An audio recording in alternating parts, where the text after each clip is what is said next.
What if I told you that sometimes the most ordinary people carry the most extraordinary secrets?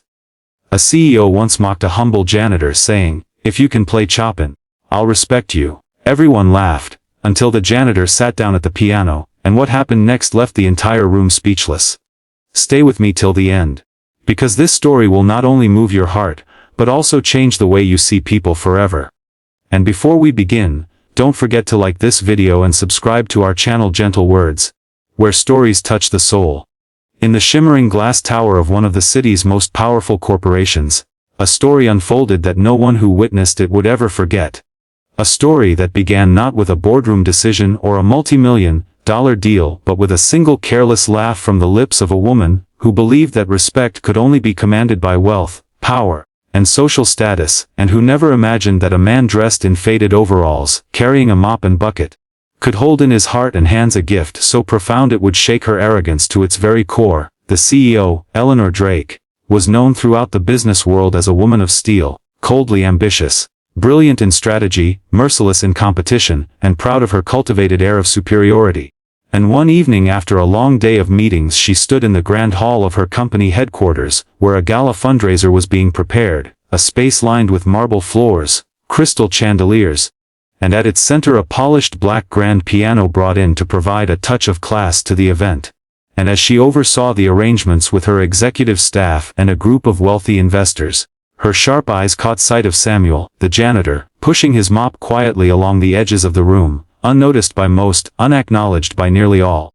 A man who had worked in the building for years without ever drawing attention to himself, yet whose life carried stories no one bothered to ask about. Stories that echoed in the silence of his eyes and the calluses of his hands, and perhaps because the room was filled with laughter and champagne, fueled arrogance. Eleanor, in a rare moment of careless cruelty, smirked and said, gesturing toward the piano, "I'd show respect to any man who could play Chopin flawlessly, but I suppose in this room, that excludes the janitor." And her words, coated in mockery, drew chuckles from her entourage, their eyes glancing at Samuel as if he were part of the furniture, incapable of anything beyond scrubbing floors. But Samuel, instead of shrinking back or lowering his head, simply paused, his hand resting on the handle of his mop, his gaze flickering toward the piano with a calmness that unsettled even those who laughed the hardest. And in that silence, something unspoken passed through the air, a quiet defiance,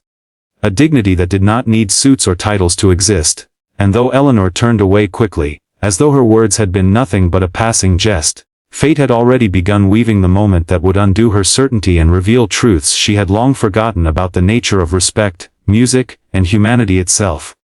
That evening, as the gala began and guests in glittering gowns and tuxedos filled the hall, the piano stood untouched, reserved for a professional hired to arrive later. But when the performer was delayed, murmurs rose among the guests about the silence where music should have filled the air, and Eleanor, with a trace of irritation, remarked loudly that perhaps someone else could entertain until the pianist arrived, repeating again, almost mockingly, "Well, unless our janitor can play Chopin, we'll just have to wait." And though her voice was laced with sarcasm, the eyes of the crowd turned once again to Samuel, who was standing near the corner, having finished polishing the floor.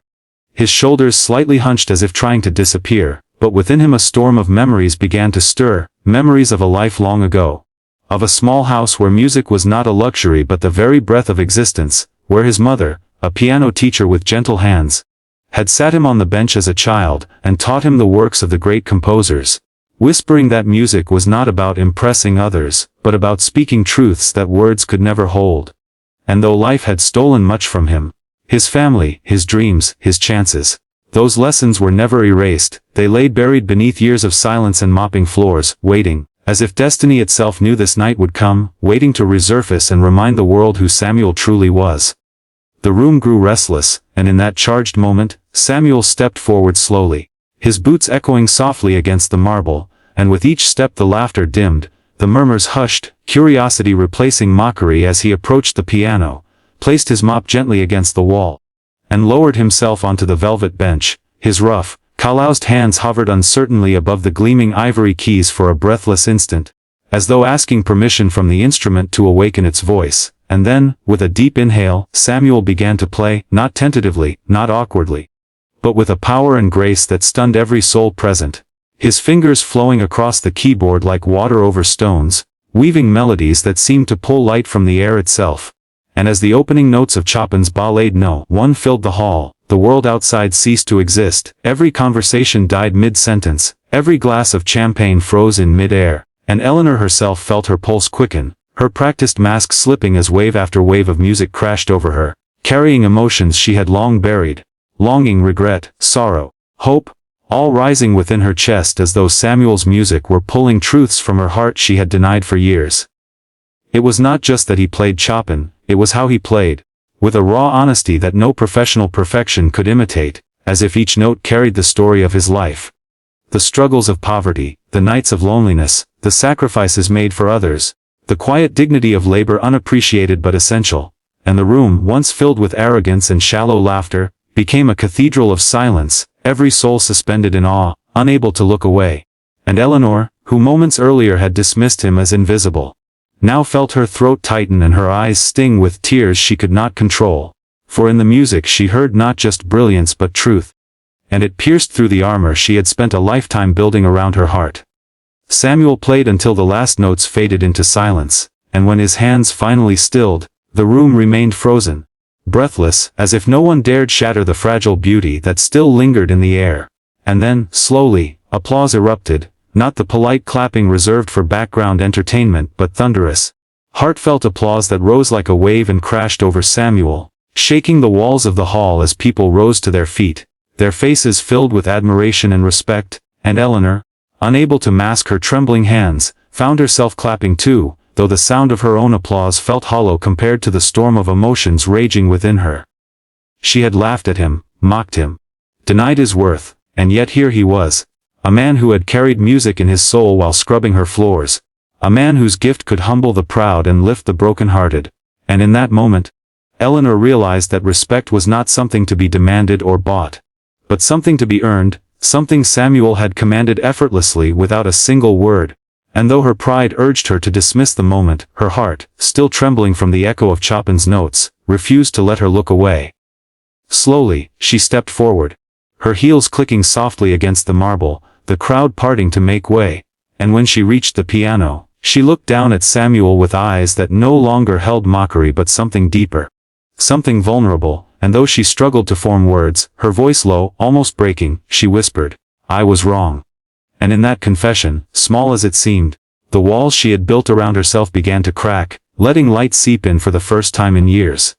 Samuel did not smile or gloat, he simply nodded, stood, and picked up his mop again, returning quietly to his work as though nothing had happened, leaving Eleanor and the entire room to wrestle with the realization that greatness can hide in the most unexpected places, and that respect is owed to every soul, regardless of title, wealth, or attire. The gala continued, but nothing felt the same. Conversations were softer, laughter gentler, and Eleanor herself could not stop replaying the music in her mind, her heart still trembling, her pride humbled, her soul forever changed by the janitor, who played Chopin like no one else in the world. And so, dear viewer, let this story remind us all that the world often hides its brightest treasures in plain sight.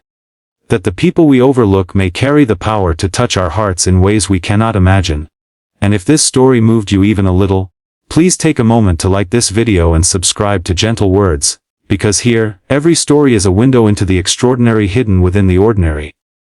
The following morning, the grand hall was spotless again, the chandeliers sparkling as if the previous night's gala had been only a dream, yet in the hearts of those who attended, the music still lingered, haunting and beautiful, a reminder of humility, truth, and unexpected greatness. And while most of the staff returned to their usual routines, gossip buzzed through the building like wildfire. Whispers of the janitor who had played Chopin better than any concert pianist, a man hidden in plain sight who had stunned the city's elite. And at the center of it all was Eleanor Drake, the CEO who had once been untouchable, admired and feared for her brilliance and coldness, now shaken to her core by a moment she could neither control nor forget. For even as she sat in her glass-walled office that overlooked the skyline, signing documents and issuing commands, her mind betrayed her, replaying Samuel's hands gliding across the keys. The aching beauty of every note, and the way her heart had trembled against her will, and though pride urged her to bury the memory, she found herself restless, distracted, unable to shake the feeling that something within her had cracked open after years of silence. She had built her empire on the belief that power commanded respect, that wealth defined worth. That weakness was something to be crushed before it spread, but Samuel's music had whispered a different truth, one that unsettled her so deeply she avoided mirrors that morning, afraid she might see not the polished, untouchable CEO but the vulnerable woman inside who longed for something she had lost long ago, something she could not name. Downstairs, Samuel carried on with his mop and broom, moving quietly through the hallways as though nothing had happened, his face calm, his steps steady, yet inside his chest his heart beat differently. For though he had not sought recognition, though he had not played for applause or admiration, the way the music had poured from him last night had awakened something dormant. A part of him he thought was gone forever, and as he polished the brass rails and emptied bins, he could hear faint echoes of Chopin in his head, not as performance but as prayer, reminding him of his late mother's voice telling him that music was not about stages or fame, but about honesty, healing, and giving people the gift of feeling alive, and perhaps that was why. When he closed his eyes for a moment in the quiet hallway, he smiled faintly, content in the knowledge that he had reminded the world, if only for a night, of the power hidden within silence. Yet destiny, once stirred, does not return to sleep so easily, and later that afternoon, Eleanor descended from her office, her sharp heels clicking against the marble, her usual entourage nowhere in sight. Her steps slower than usual as though she was walking not with command but with hesitation, and when she found Samuel in the lobby polishing the glass doors, she stood for a moment watching him,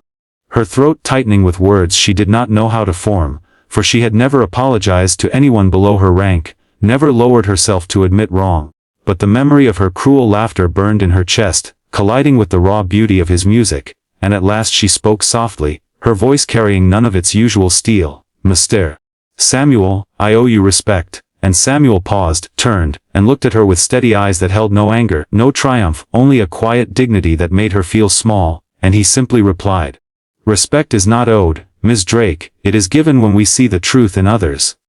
And though the words were gentle, they pierced her deeper than any accusation could. For they revealed to her how blind she had been, how many truths she had ignored in the pursuit of power. That night, Eleanor could not sleep. She walked through her penthouse surrounded by wealth, art, and glass walls overlooking the city, yet none of it could silence the music replaying in her head. Nor could it fill the ache growing inside her chest, an ache that came from realizing that she had measured life with the wrong scale, valuing numbers over hearts, status over humanity, and for the first time in years, she wept quietly. Her tears falling not for weakness but for release, and as she looked at her reflection, she whispered to herself that perhaps the janitor had given her a gift greater than respect. He had given her back her own humanity. Meanwhile, Samuel returned home to his small, modest apartment, a space filled with second-hand furniture and fading photographs, but in the corner stood an upright piano, slightly out of tune but still holding his memories, and as he sat down that evening, his hands moved across the keys softly, not with the fire of the gala, but with the tenderness of memory, and in the quiet of his room, he played the same piece he had played the night before. Not for an audience but for his mother, for himself, and perhaps, in some unspoken way, for Eleanor too, for he sensed that something had shifted in her. That perhaps even the coldest hearts could tremble when touched by music. And though he asked for nothing, though tomorrow he would pick up his mop again, deep inside Samuel knew that his story with Eleanor was not finished, that their lives, so different on the surface, had been bound together by Chopin's notes, and that the echoes of last night would ripple far beyond the gala, reshaping both their destinies in ways neither could yet imagine.